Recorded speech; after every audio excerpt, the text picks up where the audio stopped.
Hey, I'm going to have to ask everybody to bear with me here a little bit today. I want to make kind of a rambly video here. It's going to be rambly and a little bit incoherent at times, so just like I said, bear with me.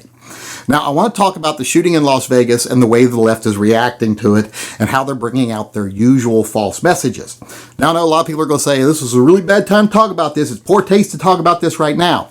And I could not disagree more. I think it's very important we talk about it now, especially from a rational viewpoint. Because if people that are looking at it rationally and logically don't speak, well, then the only people speaking and the only people being heard are people with an agenda who are operating on emotion and trying to manipulate the pain and anger of other people to make bad decisions. So we have to be heard right now. And what I want to talk about today is this whole notion that if you live in this country, it's just so dangerous because you're likely to be killed by a gun because we have so many guns. Well, that's just not true. Now, I know the left likes to say your chances of getting killed by a gun in this country are just so great because of all the number of people that get killed in this country, such a large chunk of them are killed by firearms. Well, that is true. That is statistically true. That of all the people that get killed in this country, there is a big chunk of them that are killed by firearms. But here's the thing. There's not a lot of people killed in this country every year. It's a very safe country. If you look at a map of all the states, like a global map of all the countries, and look at the ones that are dangerous and the ones that aren't, and this map does exist. You can look it up online. Blue countries are safe. Red countries are dangerous. We're a blue country. There's red countries all over, but we're a blue country. We're a safe country. So your chances of being killed aren't very high at all. You have a much bigger chance of being killed in other countries, many of them that don't even have handguns for civilians. Because let's face it, firearms in the hands of a government while civilians have no guns is far more dangerous to the civilians that have no guns than firearms in the hands of civilians are to other civilians. That's just the reality of the world. Ask the people in, a lot of the old Soviet bloc countries what it's like to finally have your government turn on you and you have no way to defend yourself. So that whole notion that we're dying at this alarming rate due to handguns isn't real. That's not true at all. They have to say just a large percentage are dying from handgun violence. Because if they just had to say violence, like people are dying violently in this country, they'd have to say, it doesn't happen very often, we're pretty safe. And that doesn't further their agenda. And let's pretend that even if it was dangerous here, let's say, would banning firearms stop it? Well, no, it wouldn't stop it. Because look at some of the biggest death events, the biggest killing events in the past, 5 or 10 years. The shooting in Las Vegas is one of the biggest, and it barely makes the list. You have things like in France where 80 people were killed, and you can't really get firearms in France, but yet somehow the bad guys managed to get them and killed a lot of innocent people who were defenseless. And then you had like another 80-something people killed by a guy in a truck in France. You had people killed, like 75 or 80 people killed in Norway. You had dozens of people killed in Belgium. You had another truck attack in Europe where people were killed out on the streets. People were getting killed all over the place. No guns being used in most of them, and the guns were used, the big one in France, it's a place where you can't really get guns. So the whole notion that banning guns is ridiculous if you think that will stop violence, and it's also ridiculous to pretend that guns are even responsible for most of the violence. If you look at countries where citizens don't have guns, guns kill a lot of people. And there's also countries where a lot of people die at the end of a gun barrel at a higher rate than America, but they don't count and they don't come up bigger than us because those aren't crimes. They'll say, well, those aren't crimes. Those are, warring factions in different countries and they're killing people in the crossfire. Well, that's still people dying and those people are defenseless and that's why they're dying. So guns are not the cause of any deaths. And in this country, you are not very likely to die, period, much less by a gun. That's just a whole ridiculous things. Bombs are responsible every year for more deaths. Look at the biggest death tolls in this country. Oklahoma City, the Twin Towers, those were bombs. An airplane turned into a bomb. A van turned into a bomb. Look at the little bombings like Oklahoma City. Look at big bombings overseas that kill scores of people. Bombs kill people more effectively than handguns or rifles do. They usually have bigger tolls, bigger death tolls. Even look at the Las Vegas shooting. Look at how effective that rifle was. This guy had every freaking advantage. Every advantage. Could have slaughtered, hundreds of people with the advantage he had if guns were that effective at killing people. He had 22,000 people unarmed, basically in a fishbowl in front of him, and he only killed less than 60 people. That's not a very big percentage. That's like 0.2 something percent. So basically you have to say that even if you were there in that arena when that happened, during an active fire situation, your chance of being killed was slim. In fact, your chance of surviving was 99.7%. 99.7%. If that was your chance of surviving, I mean, that's about as good an odds as you could ever get when you go skydiving or rock climbing. So would you alter your life over 99.7% chance of survival? Would you give up your freedoms based on a 0.2 something percent chance of dying in that specific event where that's actually happening? If you're outside that event, your chances drop off to next to nothing in this country. We just don't have a lot of people die. And like I said, worldwide, we're a safe country. Worldwide, guns aren't even responsible for most deaths, except in places where civilians don't have any, and the governments are the only ones with guns, and the cartels. So that's what causes a lot of crime over there. And over here, like I said, we're pretty safe. And I know I'm getting a little bit off topic here, but I just wanted to make that point. But, a lot of people, it doesn't stop the people on the left from saying, well, this many people die a year from guns. Oh my God, look at Australia. Australia banned guns and it's working for them. Well, for one, that's questionable whether it's working for them. And two, what works in Australia won't work here. For people that are too dim to understand the difference between countries like Australia and us is, Australia is a very small population nation that's very homogenous and doesn't have a lot of warring between factions of different races, creeds, colors, religions. And there's, like I said, there's very few of them, and they're isolated. They don't have one of the big problems we have, two of the big problems we have. One, we have a very diverse population and we have a large gang element because of that diverse population and a lot of anger between those different populations. So if you took the major cities out of the equation in this country, like 4 major cities out of the equation where gangs are enacting violence on other gangs with handguns, your chance of dying in this country dropped to almost nothing. Just don't join a gang, you'll be pretty safe. That's one big problem we have here that Australia and other countries in Europe don't have. The other big problem we have is we have a big southern border with a bright red dangerous country, and that is Mexico. And a lot of that violence from the cartels, etc., spills over into our country along the border. We have huge crime rates along the border. Look at border states and look at their crime rates and look how much of it is attributed to border crime from drug cartels, etc., coming across the border.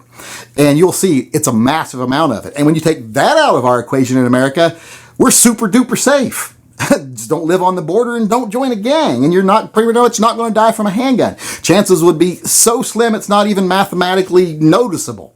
So don't worry about that stuff because it's not real. They make this stuff up. They love to say, oh, 93 people a day die. Well, that's funny because according to the FBI, only about 9,000 people a year die at the end of a gun barrel. That's not 93 a day. 93 a day would be 30-something thousand. 9,000 people a year die at the end. They like to take little snippets of time and go, well, if 50 people died today and 50 people die every day, that would equal this much a month. Well, that doesn't happen. That's fake math. Really, the numbers we can use are from the FBI, and it's about 9,000. It's actually less than 9,000, but let's just say 9,000 to be generous. So let's say if you banned guns, you could save all 9,000 of those lives, which is almost impossible. That's ridiculous to even think that, because out of those people that get killed by handguns or rifles, some of those are going to get killed anyway because they're killed by people who set out to kill people, like the San Bernardino people, the killers there. They set out to kill people, and if they couldn't have gotten rifles, they would have made bombs. They would have done something like that, set a building on fire. Their goal was to kill people and spread terror. They would have found another way, so those people wouldn't have been saved. Same thing with most terror attacks. Also, same thing with most domestic violence. And domestic violence attributes to a lot of the gun violence in this country. The biggest portion that isn't gang or border related is domestic violence. So that father who shoots his wife and his kids, if he didn't have a gun, would choke his wife and drown his kids. They'd still be dead. So you wouldn't save them either. You would probably only save like a tiny portion of the people that die by guns. And that's not much. What are you talking? 1,000 people maybe, but let's be generous and give you the whole 9,000. Let's just say every one of them would be saved. Still, it's not a good deal because we're surrendering a major freedom that protects our other rights in this country. The Second Amendment, our right to fight back, protects our other rights. And it's not worth giving up for 1,000 people, period, or even 9,000 people. It's not worth giving it up because you're never going to be safe. Safety is an illusion. So giving up your rights makes you less safe and it isn't going to prevent you from dying horribly. It's just not going to happen. But even with 9,000 people, even if you could say, okay, well, 9,000 people is worth giving up our freedoms for, you're not really saving 9,000 people because that's bad math. If you actually look at the other numbers, and when you're doing math and when you're doing anything scientifically, you have to look at all the variables. And another variable in this equation is how many people a year are saved by handguns. How many lives are spared by handguns? And it's a lot. A lot of people every year use a handgun in self-defense. It's like 699,000 according to the FBI. Now, that number includes police off-duty defenses with a handgun, so that number's skewed a little. So let's just take half of it. Let's say 350,000 people a year are, defending themselves with a handgun. Now, I know the left is going to say, yeah, but most of those people wouldn't die if they didn't have a handgun for defense. That might be true. So let's say 90% of them wouldn't die if they didn't have that handgun. They just get the crap beat out of them or get their wallet stolen. But only 10% of them would die. Because you got to remember, these are elderly people, minorities, people with injuries, the weakest people. These are the people that have the least advantage. And when you take away that great equalizer, the firearm that they use to defend themselves against being a victim, I'm going to say 10% of them being at deadly risk is a very low number because if people resort to a handgun or a firearm for self-defense, they're probably in a pretty dire situation. But let's just say only 10% of that 350,000 would have died. That's 35,000 people who now die because you took their guns away. Because these legal law-abiding people that have a disability or a handicap or whatever, age, whatever, infirmity, they now can't defend themselves. You have sacrificed these 35,000 people.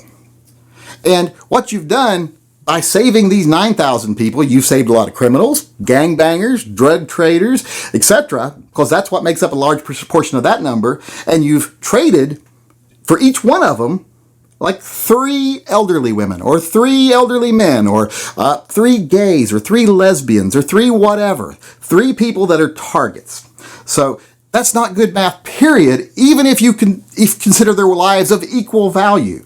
People who think saving 9,000 lives and sacrificing 35,000 lives, those are the same kind of people that would say, okay, you could make a deal with them saying, I'll tell you what, you give me $2 a day for the next year. $2 a day for the next year. And then at the end of that year, I'm going to give you $200 back. You're only giving up $2 a day, but I'm giving you $200 back at the end. And that's what matters, the big $200 at the end. And they go, yeah, that sounds like a good deal. Because these people only seem to care about violence if it happens in big numbers. Like if one grandmother is killed here because she didn't have a gun, it doesn't matter. If that happens 50 times, it doesn't matter if it stops one event over here where they can see 10 people being killed. Because they only care about deaths in large numbers and by certain ways. So their math is bad. Their motivation is bad. Their understanding of the problem is bad. Their solutions are bad. There's nothing positive about banning firearms. It won't save any lives. It will save fewer lives than it sacrifices. Firearms aren't responsible for the majority of deaths anyway when it comes to violence and terrorism. They're just a scapegoat. People love to blame the tools, but they're not even the most used tool. In fact, airliners are one of the most used tools to kill people through terrorism.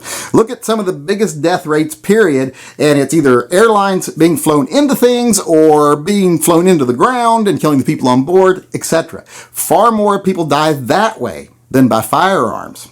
So that's just a whole bunch of garbage when they try to scapegoat him. In fact, that guy in Las Vegas, if he'd wanted to be more successful, he could just flown his plane into the crowd or maybe drove a moving truck through the crowd. He probably would have killed far more people.